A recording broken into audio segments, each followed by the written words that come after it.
नमस्कार विद्यार्थियों, मैं डॉक्टर सुमन सिंह, सह आचार्य लोक प्रशासन, राजकीय महाविद्यालय सरदार शहर चूरू, आप सभी का अपने इस YouTube चैनल पर स्वागत करती हूँ। आज का जो लेक्चर का विषय है मेरा वह है लोक प्रशासन के अध्ययन का विकास, जो कि स्नातक प्रथम वर्ष के लोक प्रशासन के विद्यार्थियों से संबंधित है। ये फर्स्ट पेपर का टॉपिक है जिसे मैं आज समझाने का प्रयास करूंगी। लोक प्रशासन, जैसा कि मैंने आपको दोनों का अर्थ अपने पिछले YouTube लेक्चर्स पे समझाया है और शायद समझ में आ गया होगा कि लोक क्या है, प्रशासन क्या है। इसको समझने के बाद ये चीज़ स्पष्ट हो जाती है। जैसे कि प्रशासन अगर शब्द देखें तो प्रशासन तो जो कहते हैं वो दो या दो से अधिक व्यक्तियों के द्वारा किए जाने वाले कार्य को प्रशासन के नाम से संबोधित करते हैं।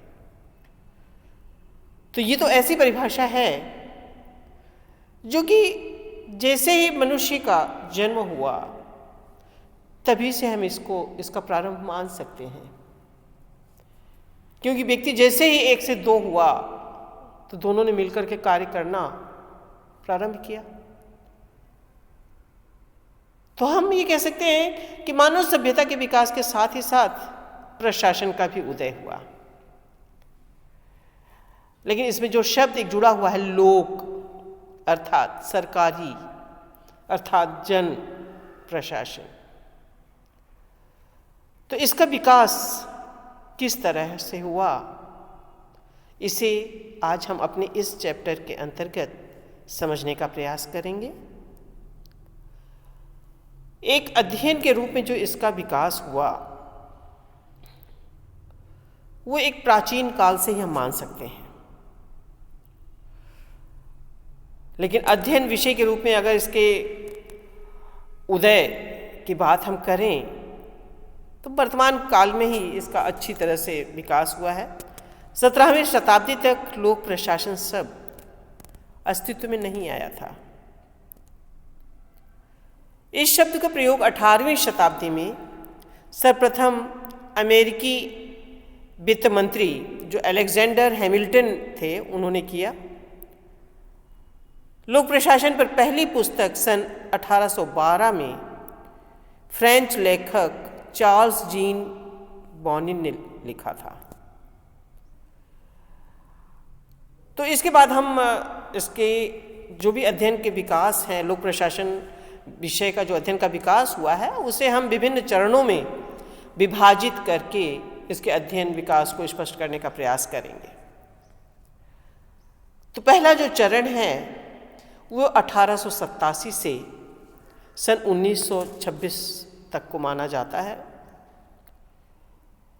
एक अध्ययन के रूप में डॉक्टर जो वुड्रो विल्सन हैं उन्हें लोक प्रशासन का जन्मदाता माना जाता है। इस नाम को आप याद कर लीजिएगा, क्योंकि कई बार प्रश्न में आता है कि लोक प्रशासन के जनक किन्हें कहा जाता है। तो आप नाम याद रखिएगा, प्रोफेसर वुड्रो विल्सन लोक प्रशासन के जन्मदाता हैं।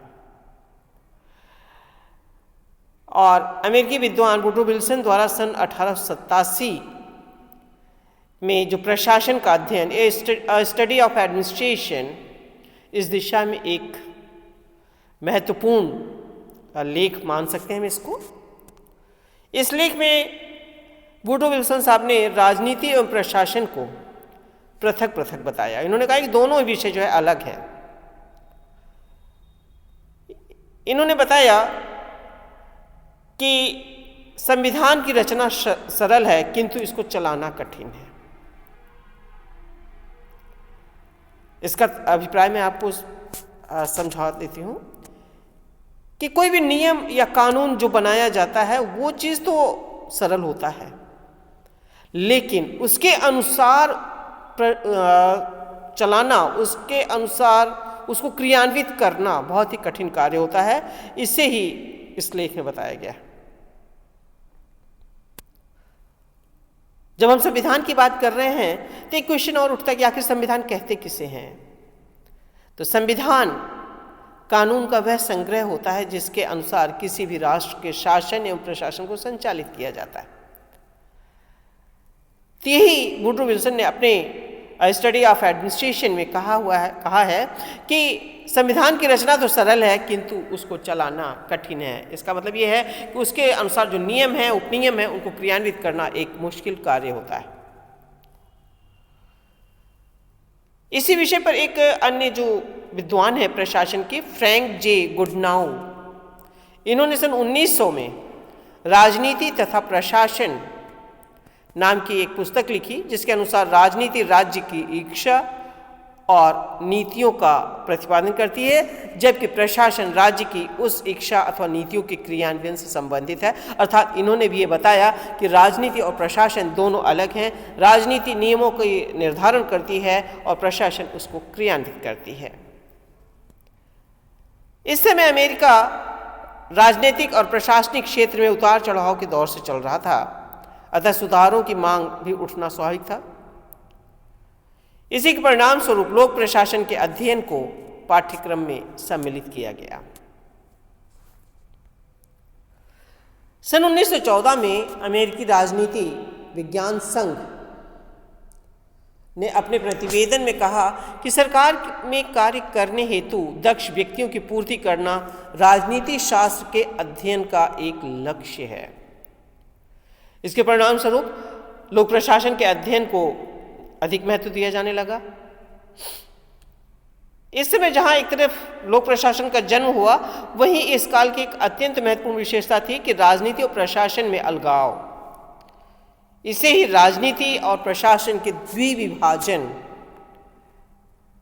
के नाम से जाना जाता है।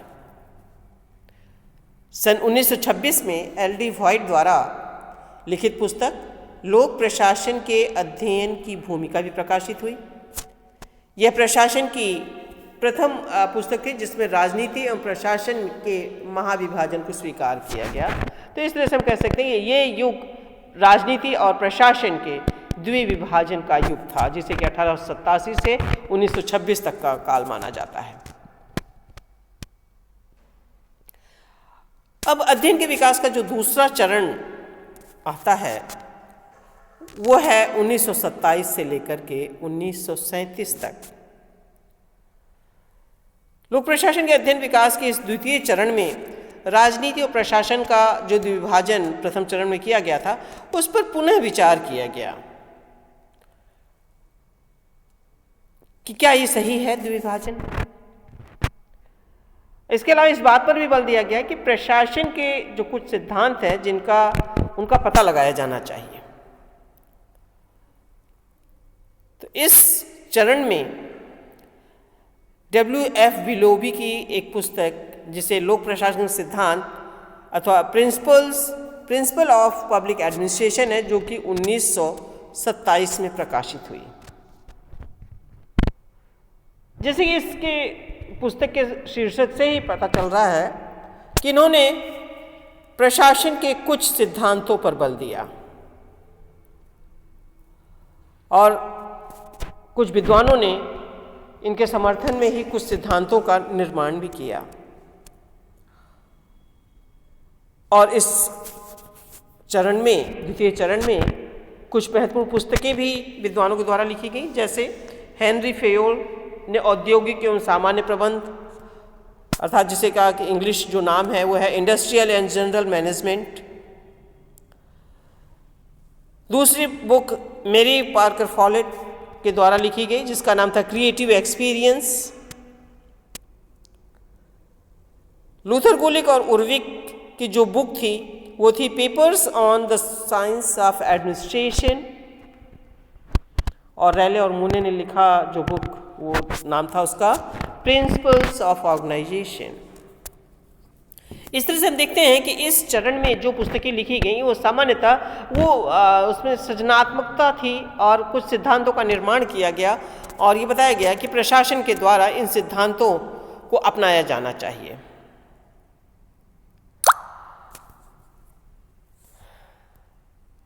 ऐसे सिद्धांतों इस समय में ऐसे सिद्धांतों की रचना की गई जो कि प्रशासन को सुचारू रूप से संचालित करने के लिए अनिवार्य मानी गई।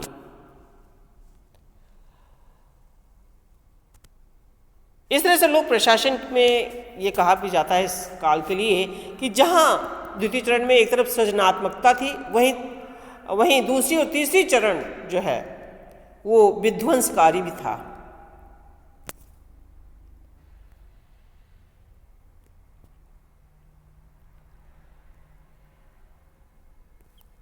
तृतीय चरण में जो कि 1938 से 1947 तक का था, 46 तक का था, इस काल में चेस्टर बर्नार्ड की जो पुस्तक थी कार्यपालिका के कार्य, जिसे फंक्शंस ऑफ द एग्जीक्यूटिव के नाम से प्रकाशित हुई, इस पुस्तक में उन्होंने कुछ सिद्धांतों का वर्णन नहीं किया बल्कि संगठनात्मक विश्लेषण हेतु मनोवैज्ञानिक उपकरणों पर भी बल दिया। सन 1946 में हर्बर्ट साइमन ने अपना एक लेख प्रकाशित कराया जिसमें प्रशासनिक सिद्धांतों की हंसी उड़ाई गई। सन 1947 में ही हर्बर्ट साइमन ने अपनी पुस्तक एक लिखी जिसका नाम था एडमिनिस्ट्रेटिव बिहेवियर, और जिसमें कि सिद्ध कर दिया गया कि प्रशासन में सिद्धांत का कोई स्थान ही नहीं है। इसके बाद चौथा चरण आता है जिसे कि 1947 से 1970 तक का माना जाता है। लोक प्रशासन का जो चतुर्थ चरण है ये अंतः अनुशासनात्मक अध्ययन पर जोर देता है। इस संबंध में हर्बर्ट साइमन और रॉबर्ट डॉल के नाम ज़्यादा प्रसिद्ध हैं, उल्लेखनीय हैं। साइमन ने प्रशासन में सिद्धांतों को अस्वीकृत करके कहा कि ये सब लोकोक्तियां हैं और प्रशासन के एक विज्ञान होने पर ही प्रश्न चिन्ह लगा दिया। इस प्रकार ये जो चरण था, इस चरण में लोक प्रशासन के विकास का संकट काल माना जा सकता है। अभी तक जो भी उपलब्धियां हो पाई थी उन्हें अब चुनौतियों का सामना करना पड़ रहा था। और इस चौथे चरण की जो प्रमुख विशेषता थी कि साइमन ने अंतः अनुशासनात्मक अध्ययन पर बल देते हुए लोक प्रशासन को समाजशास्त्र, अर्थशास्त्र, राजनीति विज्ञान, मनोविज्ञान से संबंधित कर दिया। इसका अर्थ यह था कि प्रशासन के मानवीय और अन्य पहलुओं के अध्ययन के लिए इन विषयों का व्यापक अध्ययन आवश्यक था। रॉबर्ट डॉल ने भी सिद्ध किया कि लोक प्रशासन विज्ञान नहीं है क्योंकि इस संबंध में 3 बाधाएं हैं। वो बाधाएं क्या क्या हैं? पहला तो यह कि विज्ञान मूल्य रहित होता है जबकि प्रशासन मूल्यों से ही प्रभावित होता है, क्योंकि प्रशासन तो समाज के लिए कार्य करता है, जिसमें जीते जागते लोग होते हैं, उनके लिए प्रशासन द्वारा कार्य किया जाता है। तो इसलिए वो तो मूल्यों से प्रभावित होता है, जबकि विज्ञान जो है मूल्य रहित होता है। दूसरी बात है ये बताई कि विज्ञान निश्चित नियमों पर आधारित होता है, जबकि प्रशासन का अध्ययन मानव व्यवहार पर आधारित होने के कारण अनिश्चितताओं से भरा रहता है, क्योंकि व्यक्ति एक व्यवहार जो अभी कर रहा है कोई जरूरी नहीं है कि कुछ समय पश्चात भी उस तरह का ही व्यवहार करे। तीसरी जो बिंदु बताया गया है इसमें बाधा वो है कि विज्ञान का एक गुण सार्वभौमिकता है, जबकि प्रशासनिक सिद्धांत सीमित राष्ट्रीय एवं ऐतिहासिक संदर्भों पर आधारित होते हैं। इस तरह से इस चरण में जो है लोक प्रशासन की पहचान का संकट उत्पन्न हो गया था, क्राइसिस ऑफ आइडेंटिटी पैदा हो गया था। 5वां चरण आता है 1971 से अभी तक का समय। तो इसमें लोक प्रशासन के विकास को चतुर्थ चरण में जिन चुनौतियों का सामना करना पड़ा, 5वें चरण में जो कि अभी तक चल रहा है वर्तमान में, उनका परिणाम सकारात्मक निकला। इस अवधि में लोक प्रशासन के क्षेत्र में कुछ विकासोन्मुख प्रवृत्तियां उभर कर सामने आईं, जैसे राजनीतिक प्रशासन की पारस्परिक निर्भरता, लोक एवं निजी प्रशासन के समान सिद्धांत, अंतः अनुशासनात्मक अध्ययन पर बल, विभिन्न परिवेशों की प्रशासनिक व्यवस्थाओं का तुलनात्मक अध्ययन, कंप्यूटर प्रणाली की सहायता से मानव मस्तिष्क की निर्णय प्रक्रिया को समझने का प्रयास। इस तरह से इस चरण में योगदान देने वाले विद्वानों में जो प्रमुख नाम हम कह सकते हैं वह है फ्रेड डब्ल्यू रिग्स और वाल्डो। और इसी समय में नवीन लोक प्रशासन भी अस्तित्व में आया। इसके उदय के निम्नलिखित कारण बताए जा सकते हैं, जैसे अमेरिका में लोक सेवा हेतु उच्च शिक्षा पर हनी प्रतिवेदन। दूसरा है लोक प्रशासन सिद्धांत एवं व्यवहार पर फिलाडेल्फिया सम्मेलन 1967। सन 1971 में फ्रैंक मैरिनी द्वारा संपादित ग्रंथ नवीन लोक प्रशासन की दिशाएं। वाल्डो द्वारा संपादित ग्रंथ उथल पुथल के काल में लोक प्रशासन। तो ये कुछ ऐसे बिंदु रहे हैं जिससे कि नवीन लोक प्रशासन का जन्म हुआ। तो नवीन लोक प्रशासन की कुछ संक्षिप्त विशेषताएं मैं आपको बता देती हूँ। जैसे राजनीति और प्रशासन के द्विविध विभाजन को स्वीकार नहीं करता। ये इसका मानना है नवीन लोक प्रशासन का कि राजनीति और प्रशासन में कोई विशेष अंतर नहीं है, ये दोनों का एक दूसरे पर ओवरलैपिंग है। दूसरी जो विशेषता बताई है कि लोक प्रशासन की जो मूल्य मुक्त व्याख्या है उसको भी नवीन लोक प्रशासन अस्वीकृत करता है।